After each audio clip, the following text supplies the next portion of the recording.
Okay, go. Sige, alam naman natin lahat, kayo, mga nakatrabaho ko naman halos lahat na sa atin. Ang recently ko na naging show, of course, yung Batang Quiapo. And then, right now, medyo naiba lang ng mundo ngayon. Though hindi naman tayo pinatay sa Batang Quiapo. Kaya ngayon, actually, this is the first time na tatakbo ko as a city councilor dito po sa Lungsod ng Dasmariñas. At yun nga po, kasama ko yung efforts na grupo namin. And, kumbaga yung showbiz, nandiyan pa rin naman. Kasi marami nagtatanong, baka yung iba, ayaw na ba mag-showbiz, akala na wala na.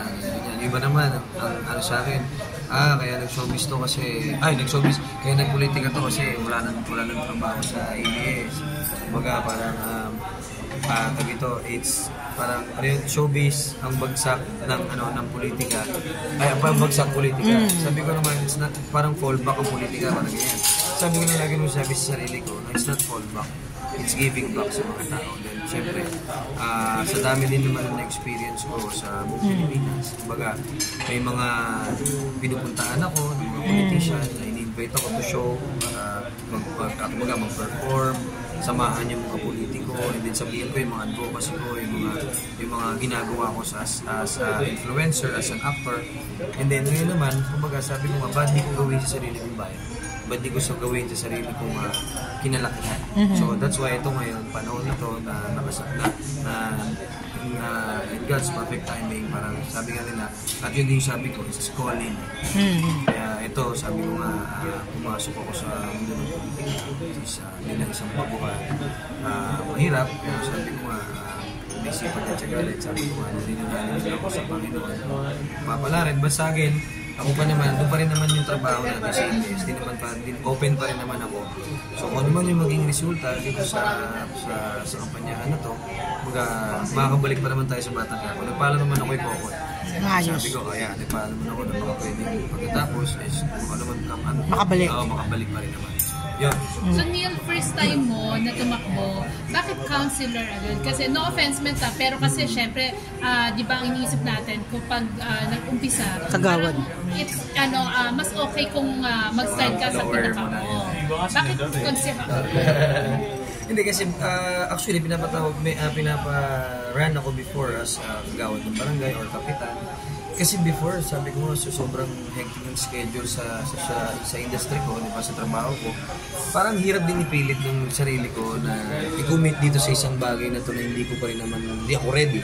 Hindi parang mangyari, parang, alam mo yun, hindi lang ako makakommit dito, tapos hindi ko magagampanan, hindi ko mumukha lang akong tanga. Diba? So parang gano'n lang sa akin.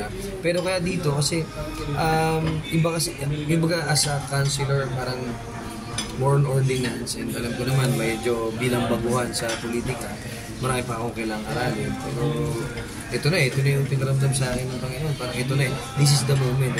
Hindi ko rin naman kaya mag-mayor, hindi ko rin naman kaya mag-vice mayor, hindi ko rin naman kaya mag-congressman. Dito muna ako sa Suba, which is the councilor.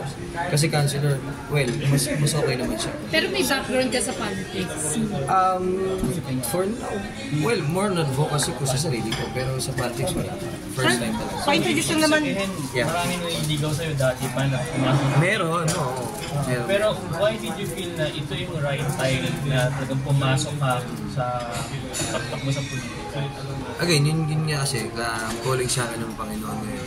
Para ito yung pinaramdam sa akin, ready ka. Ang dami ko nang gustong gampanan, ang dami ko nang binivisualize sa sarili ko, ang dami kong gustong itulong, ang dami natin gustong bigyan ng boses. So parang, ito na, this is the moment. Kasi kung hindi ako ready ngayon, hindi ko tutuloy ito kasi ang laki ng barangay namin, napakahirap. Alam naman namin lahat yun na bilang mga tumatakbong councilors as effort. Ang hirap ng ginagampanan namin dahil syempre, hindi namin alam kung ano yung uunahin namin, sa laki ng barangay namin, sa laki ng lungsod ng Dasmariñas. Pero again, hindi naman masamang sumubok, hindi naman masamang makipagsapalaran. Kung papalaran ka ng Panginoon, ibibigay sa'yo kung para sa'yo. Pero tama na, 14 years ka na sa showbiz. 15 years. Exactly 15 years. So ano yung parang babaunin mo from showbiz bilang isang politika? Anong natulang sa showbiz na pwedeng apply bilang politika? Well, noon pa naman, alam mo, Actimel ba? Alam mo naman, ito lagi nagsusulat sa akin dati. Di ba yung mga natitinda ko ng bangus, di ba? Even before naman, pag meron tayo nakakakurot-kurot ng malaki-laking kita sa showbiz, tumutulong naman tayo sa mga charities. Tumutulong naman tayo sa mga tao. So, kumbaga, this time naman, bilang pagtakbo ko naman dito, ito naman yung kumbaga, mas tutulungan ko yung sarili kong bayan naman. Although nagbibigay naman tayo ng suporta sa kanila ever since. Pero mas, feeling ko, mas, alam mo yung maraming boses, maraming kailangan mabigyan pa ng boses dito. So, ito yung gusto ko namin gampanan dito sa lungsod ng Dasmay. Ano lang pa-introduce lang, sir, kayo po? Okay, sir. Introduce mo kayo. Ako po si Tutoy Caraig Perez from Dasmariñas City. So, like si Neil po, part po kami ng F4, kami po ay kandidato sa Dasmariñas City, Cavite. Background ko po, ako po ay graduate ng AB Political Science sa De La Salle University, Dasmariñas. Ako rin po ay certified paralegal mula sa UP Diliman. And then currently, nagtatapos po ako ng Master's sa Sustainable Leadership and Governance. Meron din po akong NGO. It's 10 years na po. It's a sports organization that we call Ballers Club Dasmariñas. Grupo po ito ng mga basketball players from all ages sa Dasmariñas. And currently kami po ang recognized and accredited partner ng provincial government ng Cavite when it comes to basketball and volleyball tournaments. Ito pong aming organization, ang primary po na ito is tumulong din po sa mga kagaya rin po na yung mga basketball players, especially yung mga batang pasigo. Ito po yung kami po yung dumidiscover ng mga talents not only from Dasmariñas but also in Cavite. Kami po yung nagtuturo ng libre sa mga community po namin. Yun po doon kami nag-start. And then kami rin po yung nagpo-provide ng mga players dun sa mga eskwelahan like dito po sa Manila. Meron na po kami nagpo-provide ng players sa La Salle, sa Ateneo, sa UE, yung mga ganun po. So,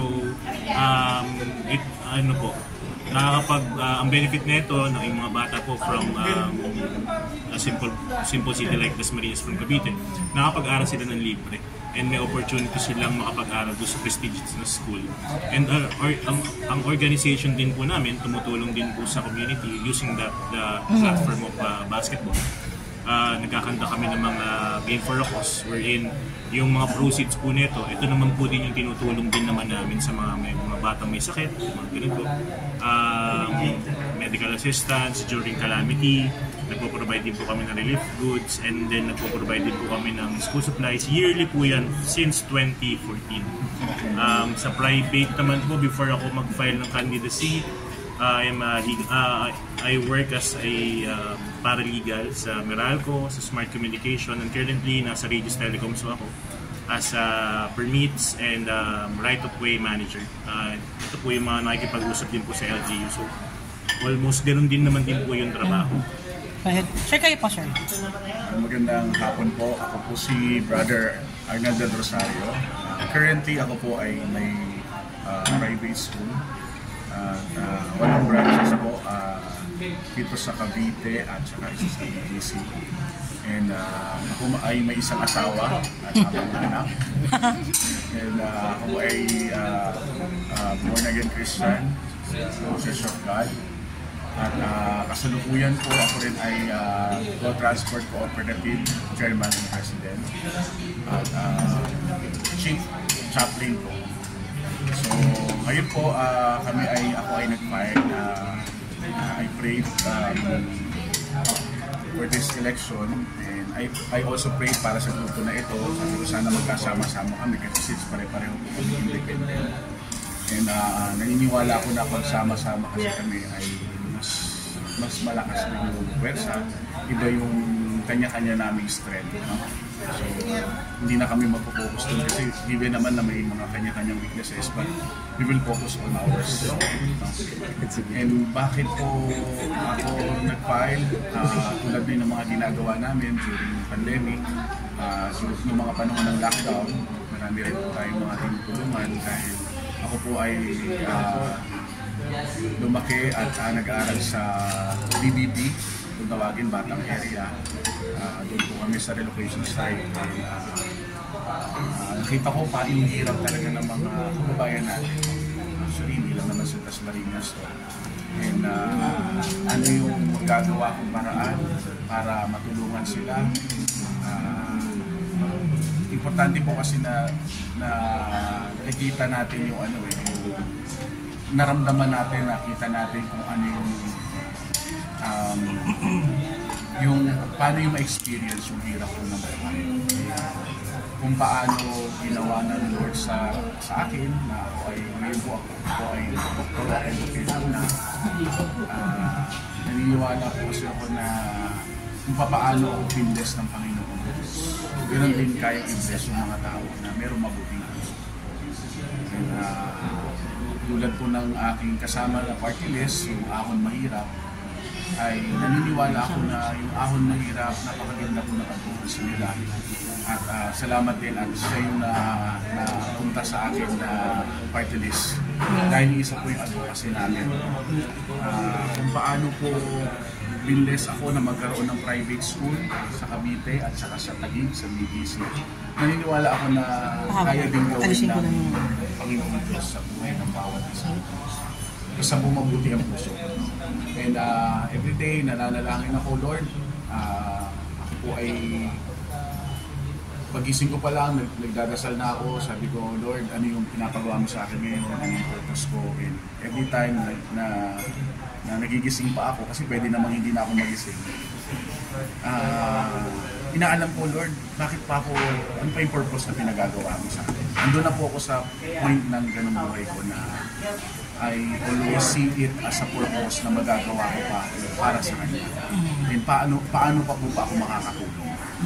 And naniniwala ako na yung livelihood program na nagbibigay po ng starter kit ang Ahon, ganoon din po ako gusto kong maturuan sila na makapaghanap buhay.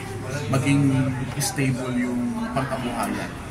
So, hindi na kailangan pang humingi sa mga politiko ng pampaaral, pang-hospital, kung ano pa mga kailangan.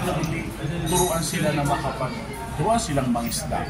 So, siguro yung starter kit, ibibigay mo lang yon as a start. So, pwede mong bigyan ng isda sa simula, pero later on dapat matuto silang mangisda. Yun yung tamang tuturo. No? Hindi kailangan umasa sa mga politiko. Kasi kami, ang tingin namin is, ako ang gusto kong tawag sa akin is public servant. Hindi ako matatawag na politiko kasi mas maganda po na public servant. Kasi ngayon, hindi ako nag-expect ng anything na pakinabang ko sa pagtakbo na.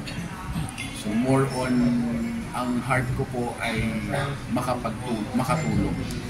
So kahit nga sabi ko, siguro kahit nga yung allowance ko sa council, pwede ko pa rin siyang itulong. Naniniwala po ako na pagdating sa trabaho, oportunidad at pangkabuhayan, naniniwala ko na yun ang talagang kailangan ng mga kababayan natin.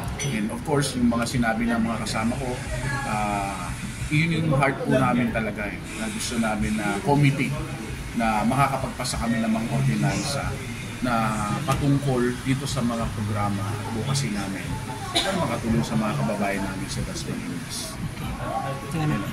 Sir, kayo po sir, konting background naman. Ako po si Vladimir VM Maliksi. Taga Andreaville po sa Return 4. 17 years po akong kagawad hanggang sa ngayon po ako po'y kagawad ng Return 4. Ako po anak po ni Governor Ayong Maliksi. Siya yung nasa Cavite po. Dito ko rin po si Mayor Jaime Fresnedi ng Muntinlupa. Isa lang naman po yung sa amin. Gusto ko lang pong ipagpatuloy yung nasimulan ng aking magulang. Magserbisyong maliksi sa buong Dasmariñas. At isinusulong ko rin po yung mental health. Kasi po sa Dasmariñas wala po kasi mental health. Hindi natin po yung iba hindi nila naintindihan yung psychiatric problems ng bawat isa. Bakit may nagpapakamatay, bakit may nag-suicide. Ang asawa ko po kasi may anxiety rin, kaya isa po yun sa gusto kong isulong sa lungsod ng Dasmariñas. Salamat po. Salamat po.